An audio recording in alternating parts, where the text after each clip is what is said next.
warahmatullahi wabarakatuh. Perkenalkan, kami dari kelompok 4 dengan anggota 4 orang, itu ada Ko Indonesia, lalu ada saya di Kasih, lalu ada Iqbal, dan terakhir ada Diana. Nah, mungkin di sini kami akan mempresentasikan poster hasil yang telah kami bikin dengan judulnya itu fermentasi tempe dari kacang hijau. Nah, untuk yang pertama itu ada tujuan percobaan yang akan disampaikan oleh Triana.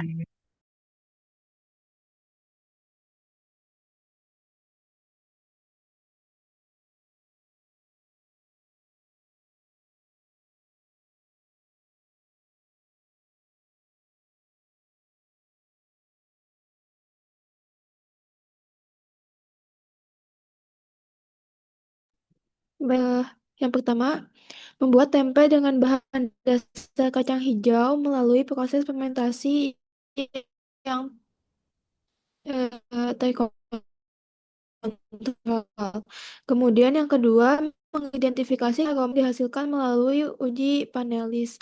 Kemudian yang ketiga, menganalisis secara kuantitatif kadar protein yang terkandung dalam tempe kacang hijau melalui metode titrasi Blanco dan juga Vermol. Kemudian untuk dasar teorinya, tempe merupakan salah satu makanan tradisional Indonesia yang paling ikonik dan telah mendunia. Lebih dari sekedar olahan kedelai, tempe adalah hasil dari proses fermentasi kompleks yang mengubah biji kedelai sederhana menjadi gizi yang luar biasa dan juga karakteristik yang unik. Kemudian ada kacang hijau atau Vigna redinta yang merupakan polong-polongan bergizi tinggi kaya protein, serat, vitamin B yang penggunaannya sebagai bahan baku tempe menawarkan alternatif di verifikasi pangan. Kemudian ada fermentasi tempe. Fermentasi tempe adalah proses bioteknologi yang memanfaatkan kepang Rhizophyus organopus untuk mengubah biji-bijian menjadi produk padat bertekstur dan beraroma khas. Proses ini mengaitkan nilai gizi tempe dengan memecah protein menjadi asam amino sederhana dan meningkatkan daya cerna. Kemudian uji organoleptik melibatkan penilaian sensorik seperti tekstur, rasa, aroma, dan juga warna oleh panelis untuk mengetahui penerimaan produk.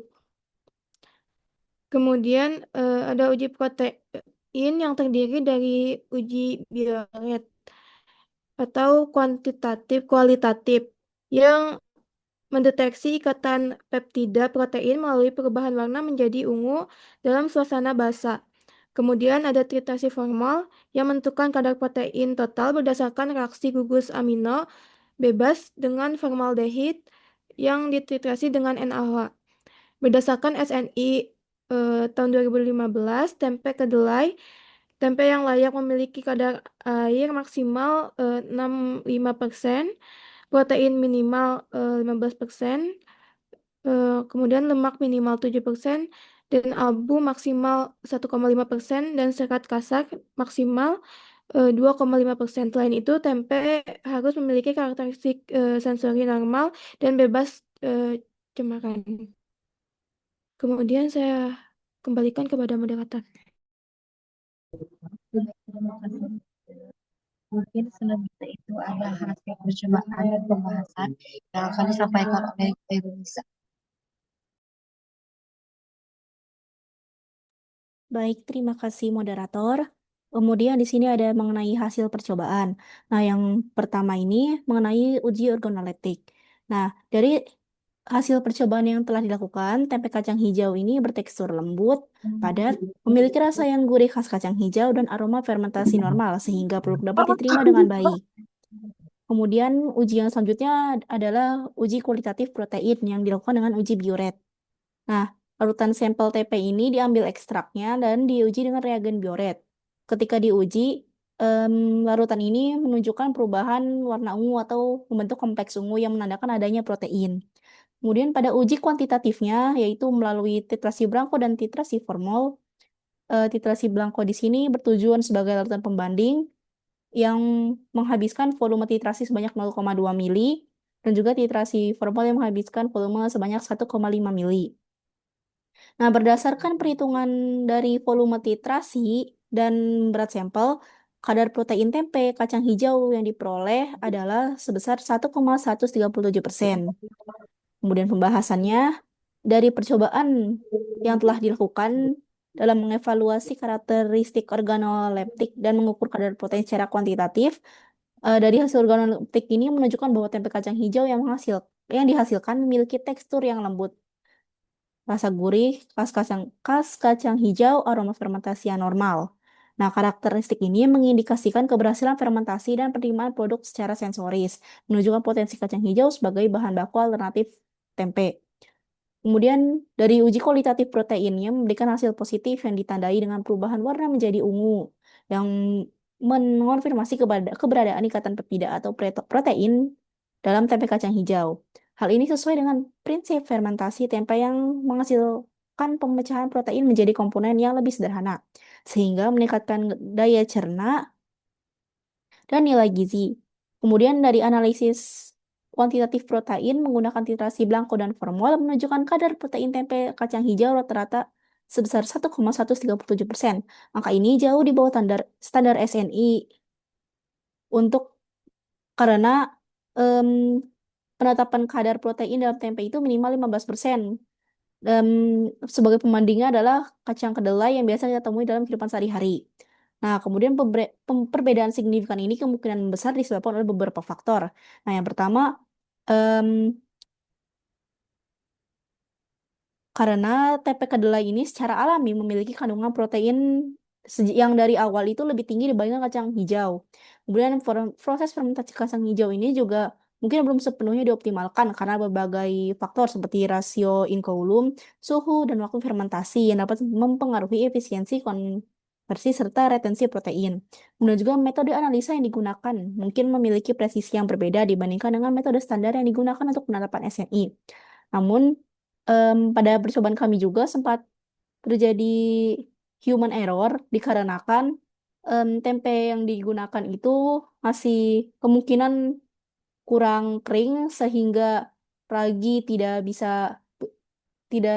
sehingga jamur dari ragi itu tidak bisa tumbuh secara optimal dan juga terlalu padatnya wadah yang digunakan untuk fermentasi sehingga menghambat eh, oksigen untuk masuk ke dalamnya.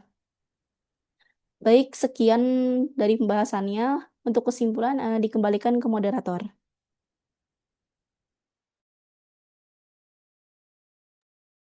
Oke, baik, terima kasih.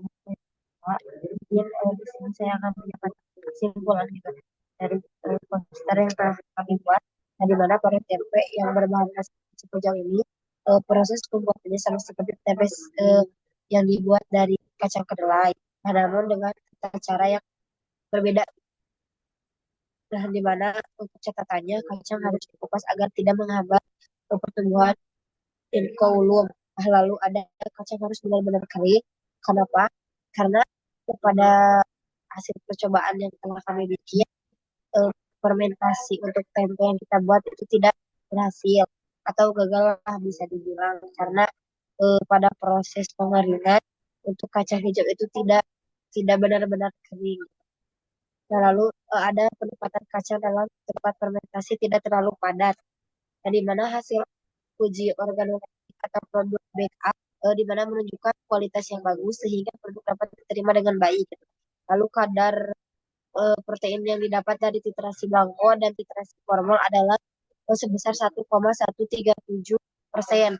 Nah, tidak lebih besar dari tempe yang berbahan dasar kacang kedelai. Namun masih bisa terdapat protein di dalamnya atau dapat berat sampel ujinya. Gitu. Nah, mungkin di sini juga ada sedikit referensi yang kita dapat dalam membuat poster ini. Nah, mungkin cukup sekian untuk presentasi poster yang telah kami buat. Mohon maaf bila ada salah kata ataupun eh, kurang jelas gitu dalam memaparkan materinya. Wabillahi taufiq wal hidayah. Wassalamualaikum warahmatullahi wabarakatuh.